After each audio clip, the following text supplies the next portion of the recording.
Hello बच्चा लोग, एक बार फिर से आप सभी का स्वागत है आपके अपने चैनल गुरुकुल की पाठशाला पे। आज हम पढ़ने वाले हैं प्रतिबिंब के बारे में। प्रकाश का परावर्तन पार्ट 1 में उसके नियम हमने पार्ट 1 में पढ़ लिए। जिन्होंने वीडियो नहीं देखा, डिस्क्रिप्शन बॉक्स में लिंक है, फटाफट से जाके देख लें। हम शुरू करते हैं वीडियो को। यदि प्रकाश की किरणें वस्तु के किसी बिंदु से चलकर परावर्तन के पश्चात किसी दूसरे बिंदु पर जाकर मिलती हैं अथवा किसी दूसरे बिंदु से आती हुई प्रतीत होती हैं, तो इस बिंदु को पहले बिंदु का प्रतिबिंब कहते हैं। बहुत सिंपल सी बात है। इमेजिन करिए कि एक हमारा यहाँ पे क्या है, वस्तु रखी हुई है और ये जा करके किसी भी एक मिरर पे टकरा रही है। मिरर पे टकराने के बाद अगर जो ये इसका परावर्तन होगा वो किसी दूसरे बिंदु पे रियल में जाके मिलेगा, तब तो वहाँ पे हमारी क्या बनेगी, वास्तविक प्रतिबिंब बनेगी। और अगर मिलता हुआ आभास होगा तो वहाँ आभासी प्रतिबिंब बनेगी। लेकिन इसीलिए कहा गया कि मिलती हुई प्रतीत होती हैं या वास्तव में जाकर मिलती हैं, तो उसे ही कहते हैं प्रतिबिंब।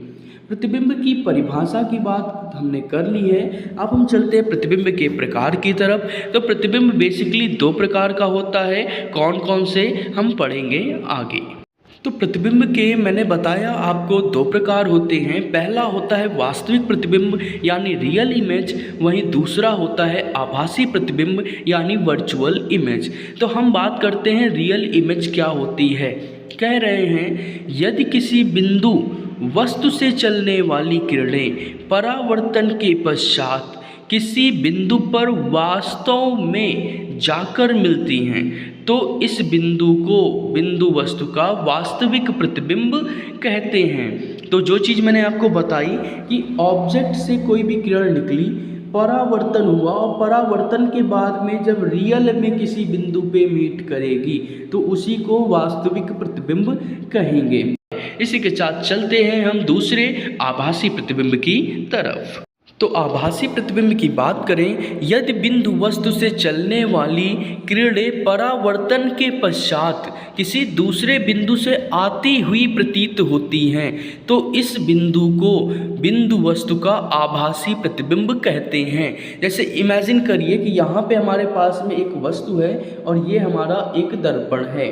यहाँ से किरण हमारी आई और परावर्तन के पश्चात में क्या हुई, बाहर को निकल गई।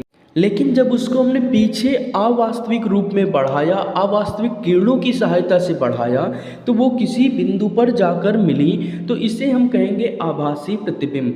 कुछ नोट्स हैं हम जान लेते हैं, ये थोड़ा इम्पॉर्टेंट है। वास्तविक प्रतिबिंब को पर्दे पर लिया जा सकता है, लेकिन आभासी प्रतिबिंब को पर्दे पर नहीं बनाया जा सकता, क्योंकि ये इनफिनाइट पे बनती, अनंत पे बनती है, लेकिन इनकी फ़ोटो खींची जा सकती है। वहीं आभासी प्रतिबिंब के अगर उदाहरण की बात करें तो दो समांतर रेखाएं या नदी के दो किनारे कभी भी आपस में मिलते नहीं हैं, लेकिन जब हम देखते हैं तो हमें ऐसा लगता है ये किरणें आगे से कहीं बेंड हुई होंगी और किसी एक्स बिंदु पर जाकर मिली होंगी। मिली नहीं, मिली होंगी, तो उसी को कहेंगे वर्चुअल इमेज।